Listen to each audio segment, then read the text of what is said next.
আসসালামু আলাইকুম আপুরা ভাইরা, কেমন আছেন সবাই? তো আজকে সকালটাই অন্যরকম, আজকে দিনটাই একদম অন্যরকম। বাইরে তো বৃষ্টি, অনেক দিন ধরে বৃষ্টি নামতেছে, আজকেও বৃষ্টি।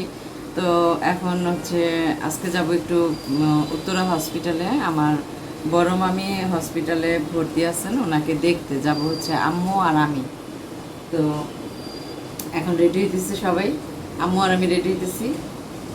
তারপরে ভাইরা যে আমরা অল্পতেই হতাশ হয়ে যায় না, অনেক কিছুতেই হতাশ হয়ে যায়।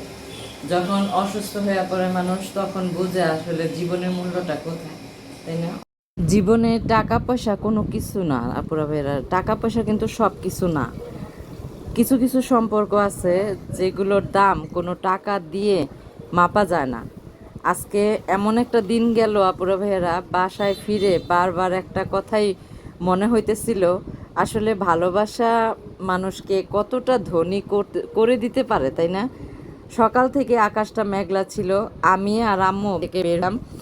ভাবছিলাম একটু বৃষ্টি হবে, হয়তো থেমেও যাবে, কিন্তু অটোতে ওঠার পর এমন বৃষ্টি নামলো, আম্মু আর আমি পুরাই ভিজে গেলাম।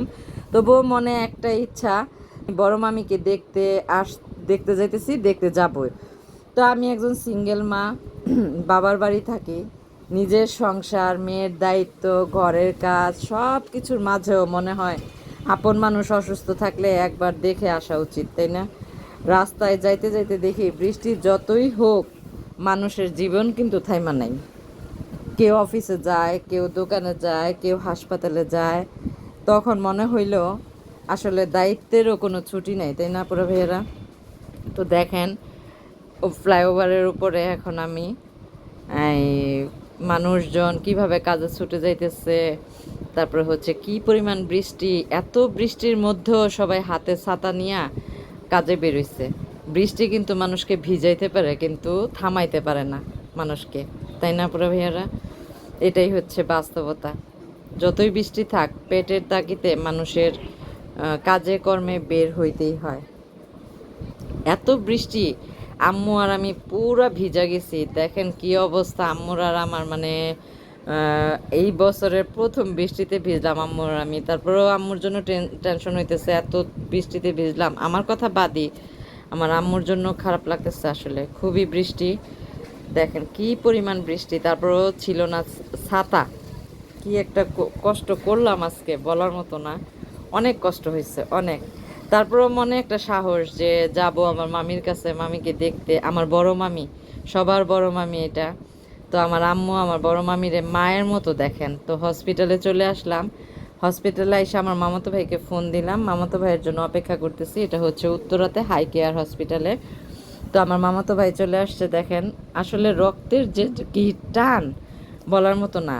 আমার মামাতো ভাই, ভাইয়েরা, বোনেরা আমার মাকে যে পরিমাণ ভালোবাসে, রক্তের সম্পর্ক, কি রক্তের যে কি টান, আমি এটা ভাষায় বলে বোঝাতে পারবো না। আমার মায়ের এই বৃষ্টি ভেজা মুখ দেখে আমার মামাতো ভাই সহ্য করতে পারে নাই। নিজের হাতে আমার মামাতো ভাই আমার আম্মুর মুখ মুছাই দিতেছে, মাথা মুছাই দিতেছে। মানে এই দৃশ্যটা আমার কাছে খুব ভাল লাগছে, খুব। যে আমার মামাতো ভাইরা আমার মাকে এত পছন্দ করে যে বলার মতো না। আরেকটা মামাতো ভাই দেখেন, ও এসে দাঁড়ায় আছে আমার আম্মুকে ধইরা। মানে কি যে করবে ওরা, মানে ভাষায় প্রকাশ করার মতো ছিল না।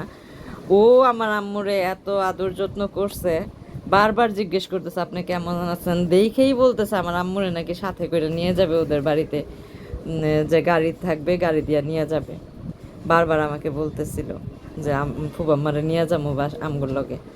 তো অনেক ভাল লাগতেছিল আমার আম্মুরে দেখে। ওরা এত জড়ায় ধরলো, এত মানে ভালোবাসা, আমি আসলে ভাষায় প্রকাশ করার মতো না যে ফুপুরে এত ভালোবাসে। তা আবার নতুন করে একটা জিনিস বুঝলাম যে রক্তের সম্পর্ক তখনই সবচেয়ে সুন্দর লাগে যখন সেখানে আন্তরিকতা থাকে, তাই না বড় ভাইয়েরা? আমার মামাতো ভাইরা আম্মুর এত খেয়াল রাখলো, বারবার যে জিজ্ঞেস করতেছিল কেমন আছেন, কি আসে বিষয়, মানে সব কিছু। তবে হাসপাতালে ঢুকে একটা জিনিস ভালো লাগলো, আলহামদুলিল্লাহ মামির মুখটা দেখা, যে মামি আলহামদুলিল্লাহ ভালো আছে। আর আমার আম্মু আর মামি সমানে কান্না শুরু করছে, কারণ আমার আম্মু আমার মামিকে একদম মায়ের মতো দেখে। এত বৃষ্টির মধ্যেও আমার মাও কিন্তু সোজা হয়ে হাঁটতে পারে না, তারপরও আমার মামিকে দেখার জন্য আমার মা পাগল হয়ে গেছে। এখানে আমার ভাইয়ের বউ আসছে, ও আসছে পরে, ও যাবে ওর ছেলেকে নিয়ে, আমাদের সাথে বের হয় নাই। তো ও আসছে, ও আবার আম নিয়ে গেছে, তো আমার ভাইয়ের ছেলেটাও গেছে। তো এখানে আমরা সবাই মনে হয়েছে কি যে আমরা এক পরিবারের সবাই একসাথে এখানে আছি, খুব ভালো লাগতেছে, মানে বলার মতো না। তো আমার মামাতো ভাইটা দৌড়ায় যা নিচে থেকে চা নিয়ে আসছে, জানে আমরা সবাই চা পছন্দ করি, আমার মামাতো ভাইরাও চা খায়, খুব চা খায়, আমরা আবার খুব চা খাই। তো চা নিয়ে আসছে, বিস্কিট নিয়ে আসছে, মনে হইতেছে কি বেড়াইতে আসছে এখানে। আর ওরা এত খুশি হয়েছে, আমার ভাবি, ও আমার মামাতো ভাইয়ের পেছনে ওই যে আমার বড় ভাবি বসা, ওই ভাবিও সরকারি চাকরি করে, ও হসপিটালের একজন সরকারি নার্স, ও আছে নরসিংদীতে। তো আমার ভাবিও এখানে আমাদের দেখে অনেক খুশি হয়েছে। তো চাটা খাওয়ার পরে আমার মামাতো ভাই যায় করলো কি ভাত নিয়ে আসছে, আমরা আবার ভাত নিতে চেয়েছিলাম, ভাবি না করছে যে এত দূর থেকে এসে কষ্ট করে ভাত আনার দরকার নাই। তো ভাবি খুব করে না করছে ভাত না না না নেওয়ার জন্য, যে আমার নিয়ে কষ্ট করে আসবা, ভাত আনার দরকার নাই। তো আমরা এখানে ডিম ডাল আলু ভর্তা দিয়ে ভাত মজা করে ভাত খাইলাম, মনে হয় কি ঘর মামির বাসায় বৈশা মজা করে ভাত খাইতেছি। তো খুবই ভালো লাগার একটা মুহূর্ত পার করছি আজকে, জানেন না পুরো ভাইয়ারা। তো আমার ভাবি তো সরকারি নার্স, খাওয়া দাওয়া শেষে আমার মামিকে এই আবার ওষুধ দিল, সিস্টার এসে বইলা গেছে কী কী ওষুধ খাওয়াইতে হবে। তো আমার মামি আবার ভাবি আবার মামিকে ওষুধ খাওয়াইতেছে। তো আমাদের খাওয়া দাওয়া শেষ হয়েছে, আমি আবার আমার মামাতো বোনের একটা ওড়না পরছিলাম, ওইটা আবার শুকাইতে দিছি, বৃষ্টিতে একদম ভিজে চুপচুপা হয়ে গেছে। তো ফ্যানের নিচে যে শুকাক, পরে যাওয়ার সময় পইরা যেতে পারবো। তো এখানে মামির পাশে বসলাম, সবাই গল্প করতেছি, এত ভালো লাগতেছিল। আমার মামি, আম্মু, ভাবি, মামাতো ভাই, মামাতো বোন, আমার ভাইয়ের বউ, আমরা সবাই একসাথে, মানে এত ভালো লাগতেছিল বলার মতো না। এই যে এখনই আমরা চলে আসব, মামাতো ভাইয়ের সাথে কথা বলতেছি, বারবার বলতেছে যে থাকো, আমরা একসাথে পরের দিন গাড়ি দিয়ে চলে যাবো, আমাদের সাথে যাইবা। কিন্তু আমাদের তো আর থাকা সম্ভব না, আমার আবার বাসায় এসে আমার বোনকে নিয়ে, ওকে নিয়ে আবার উত্তরা আসতে হবে ডক্টর দেখাইতে। তো আমিও তো একজন সিঙ্গেল মা, পুরো ভাইয়ারা, আমারও তো ঘরের কাজ আছে, সংসারের কাজ আছে, সব কিছু আছে, তারপরে ওইটা সব কিছু সামলায় আজকের দিনটা যে আমি এত সুন্দর একটা দিন পার করছি, জানেন না, এই মুহূর্তটা আমি কখনোই ভুলবো না, আর ভুলার মতোও না। খুব ভাল লাগছিল, খুব। তো আমার ভাবিও আসতে দিতেছিল না, ভাবি বারবার বলতেছিল যে চলো আমাদের সাথে কালকে যাইবা, থাকবা আজকে এখানে থাকো, পুরো কেবিনটা ভাড়া নিচ্ছে।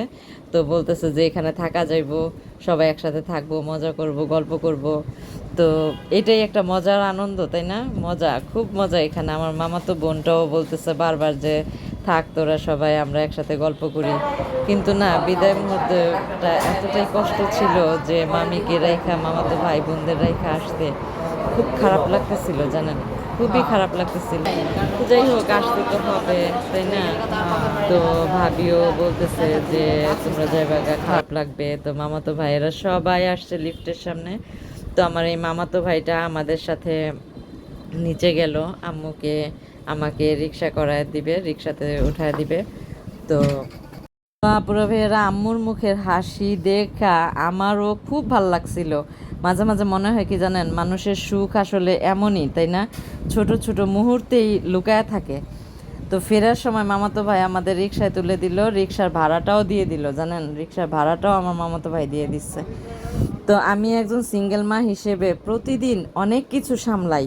হাসপাতাল থেকে বাসায় এসে মনে হলো আবার হয়তো একটু বসে বিশ্রাম নিতে পারবো, কিন্তু না, আজকের দিনটা যেন একটার পর একটা দায়িত্ব নিয়েই শুরু হয়েছিল আপনারা ভাইয়ারা।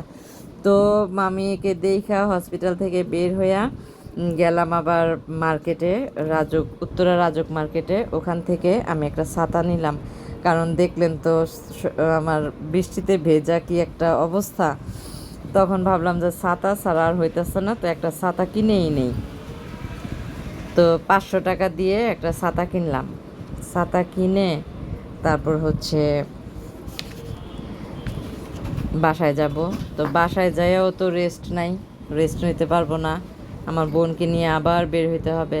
আজকে এই যে হসপিটালে বসে মামিদের সাথে মামাতো বোনদের সাথে একসাথে চা খাইলাম।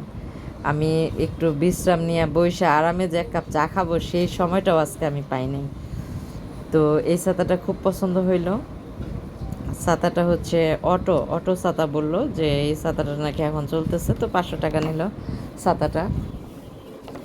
তো বাসায় আসতে না আসতেই আবার একটুও বসতে পারি নাই, কাপড়ও চেঞ্জ করতে পারি নাই, আবার সেই এক কাপড়ে আমার বোনকে নিয়ে আবার চলে গেলাম হচ্ছে উত্তরা 7 নম্বর সেক্টর স্কোয়ার হসপিটালে।